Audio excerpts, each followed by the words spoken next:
O cenário para quem investe na Cash 3 Amelis não tem sido nada interessante. As ações parecem se comportar como uma verdadeira montanha-russa. No mesmo dia que sobe 10, 12%, pode logo depois vir uma queda de 8 a 10%. Então, de fato, o cenário não está tão favorável assim para os investidores.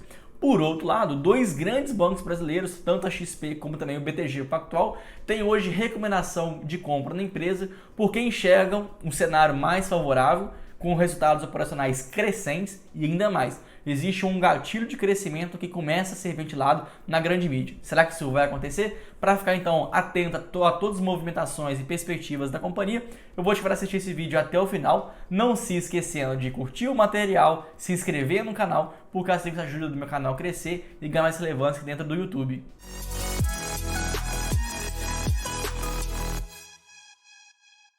Verdade seja dita, o cenário macroeconômico está bem desafiador, não só para a Amelis, mas para todas as empresas na verdade. Só que a Amelis, por estar um verdadeiro furacão, acaba sofrendo bastante.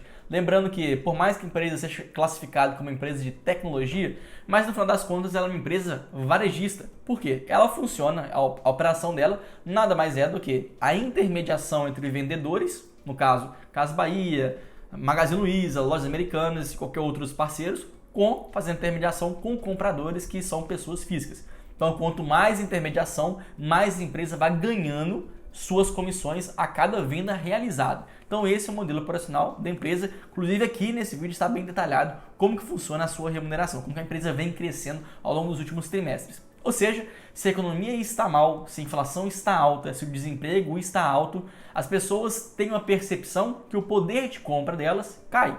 Então, se as pessoas estão ficando mais pobres, elas obviamente vão tender cada vez menos a gastar seu dinheiro em itens que não são essenciais no seu dia a dia. Por isso, essas transações, essa intermediação acaba sendo muito prejudicada com uma economia mal. Para piorar, a Amelis nesses últimos trimestres todos estava desenvolvendo um novo serviço que se refere à parte de serviços financeiros, porque a empresa tem a intenção não só de ser intermediadora em quesito de plataformas de compra e venda e parceiros, mas também disponibilizar crédito, fazer a originação de crédito para compradores, para que eles consigam gastar ainda mais dinheiro dentro da plataforma. Ou seja, a Amelis já dava toda a tecnologia da plataforma, mas também agora quer dar crédito para as pessoas consumirem mais. De fato, essa é uma perspectiva muito interessante, mas em um momento em que há uma economia mal, em que a taxa de juros sobe muito, os juros do cartão de crédito também tendem a subir bastante, cobrando aí 25% ao ano ou até mesmo mais, a depender dos casos. Por isso, em um momento de alta dos juros, é muito comum que as pessoas que são atraídas por esse crédito muito caro são pessoas que têm uma tendência a um risco de crédito, um risco de calote muito elevado. Então a empresa também teve que frear um pouquinho a disponibilização, a originação de crédito, porque estava com medo de começar a atrair pessoas muito arriscadas que poderiam vir mais cedo ou mais tarde a dar algum calote no seu serviço e aí sim potencializando mais um prejuízo que, sabendo que a companhia já não é muito lucrativa já desde a sua história. Porém, apesar do cenário ser realmente bem desafiador, a companhia, pelo menos na visão do BTG Pactual e também da XP, tem conseguido superar esse cenário sem grandes dificuldades. O BTG, inclusive, soltou um relatório completo que mostra que a receita que hoje a empresa tem e a receita prevista para 2023 vai ser pelo menos o dobro, ou próximo ao dobro, do que eles esperavam quando eles tinham feito a análise ainda antes do IPO. Então, mesmo não vivendo um cenário econômico favorável, o BTG Pactual está simplesmente dizendo que mesmo em uma situação caótica igual a de hoje, a empresa ainda teve quase o dobro de receita que eles esperavam. E aí vem um grande gatilho de crescimento que o mercado começa a ventilar aqui para a empresa. Porque se agora a companhia tem saído muito bem nesse cenário desafiador, tem conseguido avançar algumas questões chaves para ela, começa a ficar mais fácil, sabendo que vai ser uma empresa mais resiliente, que a Amelis venha a ser uma empresa a ser incorporada, a ser alguma outra empresa, fazer a compra da Cash 3. Isso de fato não seria nada impossível. Afinal de contas, a gente vê que o mercado da Amelis hoje ele é um mercado com pouquíssimas barreiras competitivas. O que a empresa hoje oferece é algo que é uma tecnologia que muitos outros players, outras empresas poderiam oferecer. Mas mesmo que isso não seja uma operação totalmente protegida em relação a novos entrantes, mas pelo menos tem alguns drivers de crescimento bem interessantes que podem servir para complementar a tese de uma outra empresa. Então você imagina um grande banco, o Itaú, o Bradesco, Santander, que talvez seria aqui um candidato interessante, até mesmo o Nubank, o Banco Inter, poderia comprar a Melios, a pensar que teria uma capilaridade, teria uma complementaridade bem interessante. Principalmente quando a gente julga o tamanho ou o mercado endereçável que hoje a Melios tem. Então, se a empresa mostrando resiliência, mostrando força nos seus resultados, crescendo, mesmo que a empresa não seja de qualidade ainda, né, tenha muita coisa para acontecer, mas pelo menos ela já tem o que é principal para as empresas que vão adquirir, que é o público endereçável. Porque a partir do momento que você tem um público endereçável muito grande, os bancos conseguem oferecer outros serviços, sendo que esses outros serviços aí sim vão ser lucrativos naquela base de clientes que hoje a Melios já captura. Então aqui que está o jogo. A Melios pode ser entendida muito mais como uma empresa complementar do que uma operação core business, uma operação central, aquela operação realmente forte. Então talvez para os grandes bancos, que já são muito capitalizados, faria total diferença a julgar pela capilaridade, pelo tamanho de portfólio que a Melios já possui. Então vamos aqui a alguns dados interessantes. Se a gente pegasse agora para ver a quantidade de parceiros que existem hoje no canal da Melios, ele atingiu quase 200, o que seria uma alta de 32% em relação ao mesmo período do ano anterior. Ou seja, mesmo ambiente econômico difícil, ainda há parceiros interessados a fazer parte do marketplace da Melios.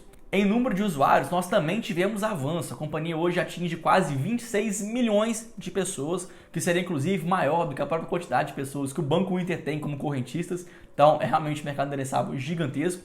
E que nessa óptica a gente teve um avanço de 37% em relação ao segundo trimestre do ano anterior. Mais uma vez, um crescimento bem robusto. O que ainda ficou um pouco para trás se refere à quantidade de usuários ativos. Então olha só, existe a quantidade de usuários totais, mas desse total nem todo mundo é ativo. Às vezes tem uma conta que você nunca mais mexeu. Então, em questão de usuários ativos, a empresa atingiu ao redor de 7,7 milhões de pessoas. Inclusive, ainda foi uma queda em relação ao mesmo período do ano anterior. Esse ponto específico é o que preocupa ainda um pouquinho a empresa. Mas, por outro lado, mesmo tendo uma base de usuários ativos menor, a companhia conseguiu manter o nível de compra daqueles usuários ativos em patamares próximos. Então, reduziu usuários ativos, mas, por outro lado, aumentou a quantidade de parceiros e também aumentou a quantidade de usuários totais. Por outro lado, também há outro avanço interessante. A companhia, como já foi dito lá no começo do vídeo, o grande modelo operacional dela, inclusive aqui também pode ser explicado de uma forma muito mais detalhada de como a empresa opera, porque realmente é uma operação bem interessante, inclusive, mas ela simplesmente faz esse intermédio. Então, toda compra que é gerada aqui no seu site, os parceiros pagam uma comissão para a empresa. Lado contrário, a empresa devolve parte daquela comissão que ela ganha da empresa em forma de cashback. Então, ela ganha de um lado e entrega do outro. Sobrou para a empresa hoje 2,1% a cada venda, que é o chamado Net Take Rate, que seria a comissão líquida que a empresa tem, descontado já os cashbacks que ela oferece. Esse indicador, inclusive, foi maior do que o primeiro trimestre desse ano, como também o segundo trimestre do ano anterior, o que mostra que a companhia, mesmo em um ambiente desafiador, também tem conseguido avançar em uma importante métrica, pensando que grande parte do seu faturamento vem justamente dessas comissões que ela consegue tirar das suas parceiras. E já em relação à quantidade de vendas totais, as vendas brutas, que são contabilizadas pelas vendas das parceiras, não diretamente nela, a gente viu que o GMV, que é a quantidade de mercadorias brutas vendidas nas suas parceiras, atingiu 1,2 bilhão. Na verdade, foi uma queda de 10% em relação ao ano anterior, o que mostra, agora sim, uma dificuldade no mercado, porque caíram as vendas, mostra que as pessoas não têm tanto interesse mais em comprar, mas pelo menos a atuação dela aqui no Brasil foi ainda mais resiliente do que a operação europeia, já que a empresa fez a compra da Picodi aí um tempo atrás, uma empresa que ainda tem muitos desafios operacionais acontecendo, mas pelo menos no Brasil a sua operação já está mais engatinhada, né, está mais forte, mais resiliente do que a operação europeia. Embora na Europa, mesmo que a quantidade de vendas tenha caído uma quantidade relativamente alta, mas em outros indicadores a companhia vem avançando.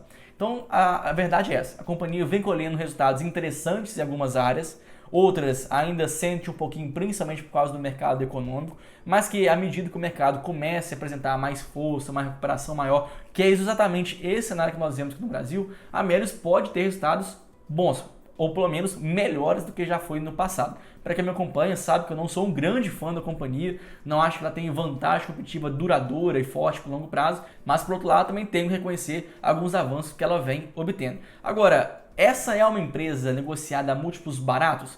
Por mais que ela tenha caído mais de 80% nesse período, eu ainda não acho que as ações estão baratas. Se a gente pegar até mesmo múltiplos futuros, considerando o mercado mais normalizado, a gente ainda vê múltiplos sem muitos fundamentos. Então, para mim, ainda a empresa não tem lá grandes perspectivas de valorização. Mas também tem que reconhecer que quando a taxa Selic começar a cair, pelo menos vai liberar, vai dar um fôlego maior. Então, olha só, eu não acredito que a ação está barata. Mas, por outro lado, eu vejo que uma queda da taxa Selic pode ser um propulsor, pode ser um combustível para que as suas ações venham valorizar, assim como todas as ações varejistas que também vão sofrer, que vão ser muito beneficiadas quando a taxa Selic cair. Para entender um pouco mais sobre esse conceito, vem aqui nesse vídeo onde eu expliquei detalhadamente como que a gente faz o valuation, encontrar um preço justo dessas ações a depender do cenário econômico. Espero que você tenha gostado aqui desse vídeo, eu espero você lá na próxima. Lembrando, deixar aqui nos comentários qual é a ação que você gostaria que eu fizesse análise no próximo vídeo. Deixa aqui embaixo, eu agradeço a atenção e espero você na próxima. Valeu!